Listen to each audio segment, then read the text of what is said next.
반갑습니다. 허브경제TV입니다. 퓨처엠 홀딩스입니다. 일단 오늘도 퓨처엠 같은 경우에는 그냥 자리를 좀 지키는 그런 상황입니다. 전날에 뭐 테슬라가 또 올랐지만 미장이 나쁘지 않았죠. 마이크론은 실적이 좋았지만 시간에 빠지고 있고 굉장히 좀 웃깁니다. 실적이 좋아도 좀 내려갈 수 있는 그 포지션을 이제 반도체 종목들이 보여줄 수 있다는 점, 이런 것들이 조금 유의미한 예시를 마이크론이 보여주고 있지 않나 이렇게 생각이 되고요. 물론 뭐 우리나라 시장의 반도체 종목들은 뭐 오늘 큰 영향을 받고 있다고 보기는 힘들 것 같아요. 이차전지가 오전장에 이제 마이크론 시간에가 빠지다 보니까 그 영향으로 대형주들의 이제 호가가 좀 결정이 되고 시가 결정이 되고, 그에 또 반대하는 어제랑 좀 비슷한 거죠. 어제도 이제 그저께였나요? 네, 하이닉스가 개파락이 좀 강하게 만들어질 때, 그럴 때 2차전지 애들이 반짝하고 반등을 따다닥 보여주지 않습니까? 오늘 아침에도 그냥 그런 흐름이 좀 만들어졌다라고 봐야 될 것 같고요. 주도권을 가져오지는 못했죠.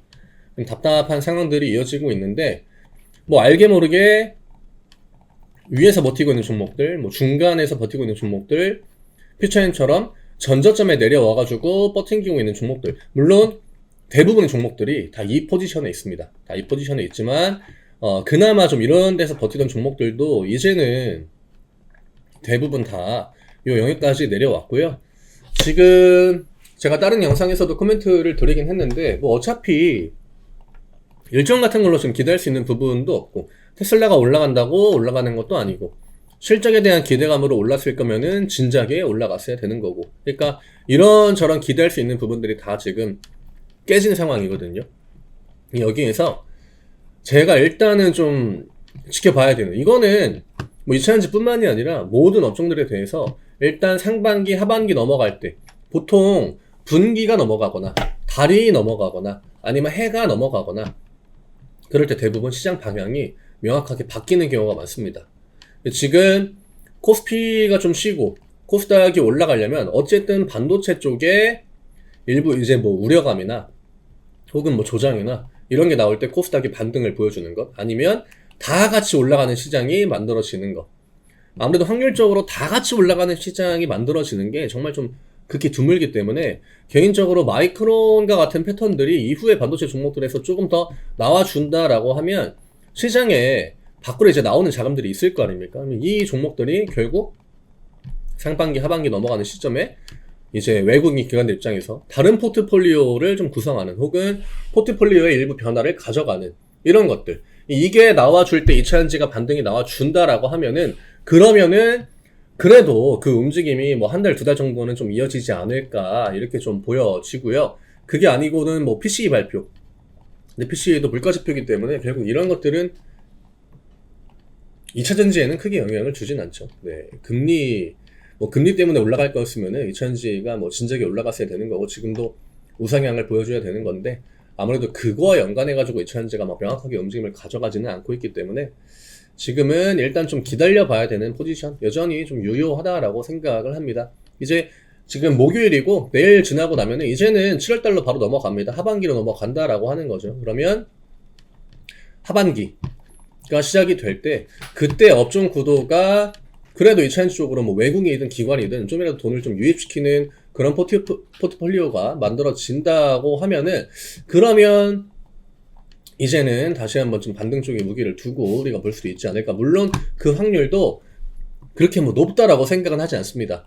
뭐 7월 돼도 어차피 실적 시즌, 실적 발표까지는 일정들이 남아있기 때문에 그 전까지는 실적 키워드를 달고 종목들이 움직일 확률은 있다라고 생각을 하거든요. 다만 오늘 그 마이크론과 같은 패턴이 혹시나 우리나라 시장에도 비슷하게 나와줄 경우에, 그럴 때는 2차전지 쪽도 뭐 주가의 반등을 좀 보여줄 확률이 있다라는 부분을 코멘트를 드린 거고요.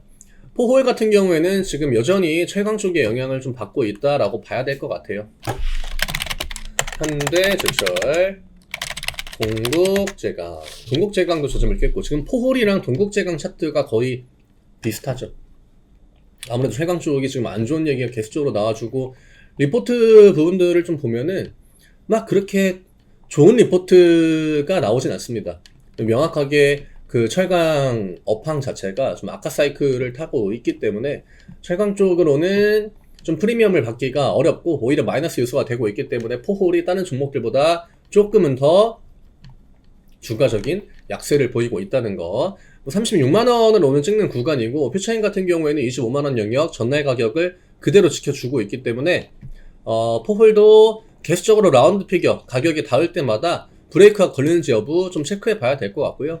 이 저점을 깨고 투매가 나오는 게 아니라 저점을 깼는데도 시장이 워낙 또 안 좋고 업황 자체가 부담감이 있다 보니까 단봉 형태로 조금씩 밀려 내려오고 있습니다. 이럴 때는 이런 식의 패턴, 결국 원래의 구간으로 들어오는 좀 큰 캔들 이런 것들이 나와주긴 해야 돼요. 그게 나오지 않고 그냥 단봉 형태로 이런 식의 반등이 나온다 그러면 또 전저점 라인 맞고 내려갈 수도 있거든요. 그래서 좀 강한 반등을 언제 코스닥이 한번 좀 보여줄지. 오늘도 코스닥이 뭔가 우위를 가져가는 것 같았지만 바로 또 좀 약해졌고 알테오젠 같은 종목들로 일부 이제 반등만 주고 있기 때문에 두 개가 같이 움직여줘야 돼요. 코스닥은 이차전지랑 바이오가 그때가 1월 하락 끝나고 반등 나올 때입니다. 알테오젠, HLB, 그 다음에 이차전지까지 다 같이 올라갈 때. 그래서 지금 좀 많이 제한적이고 답답하고 사실상 이런 시장에서 내가 막 어떤 대응을 한다라고 해가지고 결과가 또 바로 바뀌지 않기 때문에 심리적으로 많이 답답하실 겁니다. 그래도 가격적인 물론 포홀은 조금씩 밀리고 있긴 합니다만 2차전지 쪽이 가격적으로 저점을 명확하게 깨는 움직임이 나오기 전까지는 일단 기본 관점을 유지하고 좀 지켜보는 게 맞을 것 같아요. 상반기 하반기로 넘어갈 때 이때 포트폴리오 외국인 기관들의 어떻게 좀 변화가 있는지 그 부분을 체크하고 기대해 봐야 될 것 같습니다. 저희 카카오 채널 링크 영상 아래쪽에 남겨드립니다. 무료 종목 신청 누르시고 포퓨 혹은 포홀 남겨주시면 저희가 드리는 단기 종목들로 저희랑 일주일 동안 매매 같이 하실 수 있고요. 목표 수익 일주일 동안 25% 잡고 진행합니다. 지금 오늘 시장 또 보시면 아시겠지만 결국 어제 제가 이야기 드렸던 그 부분이거든요. 매매할 영역은 굉장히 좀 한정적이고 수익을 내고자 한다면 거기 가서 타점 잡고 놀면 된다. 이런 종목들을 좀 어려워하시는 분들은 저희랑 같이 한번 해보시면 또 수익적으로도 많은 도움 될 겁니다. 저는 내일 다시 또 인사드리도록 하겠습니다. 감사합니다.